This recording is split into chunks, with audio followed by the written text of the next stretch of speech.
Le défenseur que tu as plus mis en difficulté. Il y en a deux, je dirais. C'est Gérard Piqué.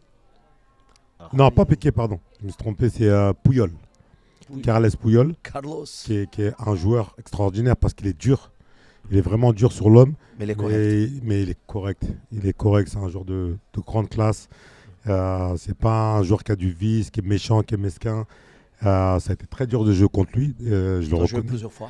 J'ai joué une fois contre lui et ça m'a marqué parce que dans chaque contact, chaque impact qu'il y a eu, à chaque fois, ça a été d'une correction incroyable.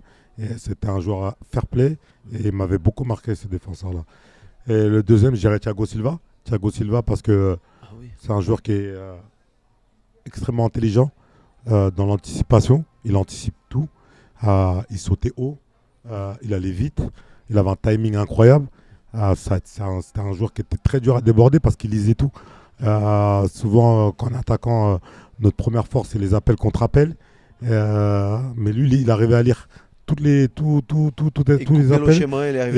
Il arrivait à anticiper tous les ballons. Donc, fallait chercher d'autres moyens, c'est-à-dire s'exporter sur le côté, essayer le décaler de l'axe, l'aspirer pour qu'il sorte de l'axe. Ça a été très mentalement, compliqué contre lui. C'est pas mentalement que c'est dur, mais c'est dans le jeu. C'est très dur quand tu es face à des joueurs aussi intelligents que. Pas beaucoup de cases. Ils te laissent pas beaucoup de centimètres pour t'exprimer. Ils sont toujours là parce que tu as l'impression que tu vas aller plus vite que lui, mais il anticipe tellement bien que tu le débordes jamais. Donc c'est très compliqué. Et... Proche au micro là, Ryan. Ouais, vas-y. Du coup, je sais pas si, puisque tu as dit, tu voyais des fois des highlights de toi, tout ça et tout. Et on a un connu justement contre le PSG. Et je crois que c'est Thiago Silva, où tu es sur le côté, tu fais une talonnade entre deux joueurs du PSG. Je crois que dans l'un des deux, il y a Thiago Silva. C'était du Milan AC. C'est Milan AC. C'était Milan AC, c'était avec Thiago Silva et Zambrotta. Bah justement, c'est ce que je viens de dire. C'est que pour pouvoir le déborder, j'ai dû aller m'exporter sur le côté droit, le faire sortir de l'axe où c'est moins sa zone de confort. Parce que là, il s'est retrouvé limite latérale. Parce qu'il m'a suivi jusqu'au côté. Et c'est là que j'ai pu faire la différence sur ce dribble. On m'en parle souvent. Mais voilà, c'était le genre de choses qu'il fallait faire pour pouvoir réussir un dribble. Mais après, quand tu te retrouves avec Zambrotta aussi, là, c'est très fair play. Hein. C'est sûr que c'est sûr que j'étais face à Zambrotta et Thiago Silva, deux monstres internationaux, deux légendes du football italien et brésilien. Donc c'est pour ça que ça a beaucoup marqué les gens.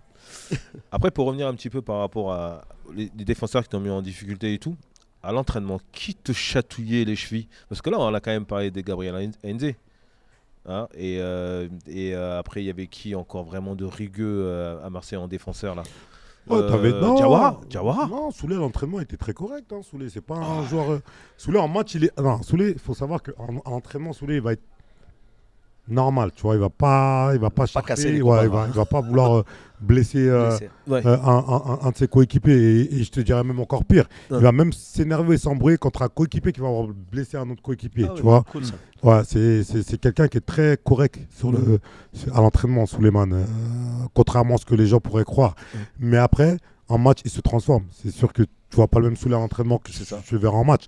En match, c'est un monstre. Défensivement, il va être dur sur l'homme, il va très vite, il saute très haut. Souley, c'était un défenseur de classe mondiale. Maintenant, il n'a pas eu la... Pour moi, il n'a pas eu la carrière qu'il méritait parce que Souley, c'était du niveau... Real Madrid, Manchester United, dans les grands clubs comme ça. Moi, je le voyais pour sa qualité défensive. Et voilà, mais c'est un joueur qui a un entraînement qui était pas... Je dirais, entraînement, les joueurs vraiment qui étaient rugueux, qui étaient c'était Modeste Mbami. À l'époque, qui chatouillait beaucoup les chevilles. T'as une discussion avec lui un peu? T'avais Charles Caboret, mais Charles, parce que c'était à peu près normal parce qu'il venait d'arriver, il était jeune et il voulait montrer, il voulait gagner sa place. Donc c'est sûr qu'à l'entraînement, il était toujours à 150%. Et donc au petit, comme toi là. Voilà, des fois, il fallait un peu le canaliser en disant là, tu vas un peu trop fort. Non, les jeunes, dis-moi. Charles, la première fois, il a annoncé la couleur. On était à l'entraînement, en stage, il venait d'arriver de Libourne. On va s'entraîner sur le synthétique. Il avait mis des vissés de sèche. Je lui Pourquoi dis, tout ça, quoi? je lui dis, mais Charles, on n'est pas au bled, hein. Ça y est, c'est bon, t'es en France. Mets Faut des pas glisser, moulés, quoi. t'as le droit de mettre des moulés, tu vois pas, tu vois. Et il a dit, non, moi, c'est vissé, machin. Ah oui. Lui, il rigolait même pas, il était même pas venu pour blaguer. Donc, et souvent, je lui ressors cette anecdote-là, et ça me fait rire, tu vois. Je dis, non, mais il avait abusé, mais voilà, c'était côté Charles, il voulait vraiment s'imposer, montrer, parce qu'il venait de Libourne. Il venait d'un petit club et il atterrit à l'Olympique de Marseille et il voulait montrer que voilà, il était là, même s'il venait de Libourne, qu'il avait sa place, qu'il avait mérité de signer dans ce club-là et c'est un super gars.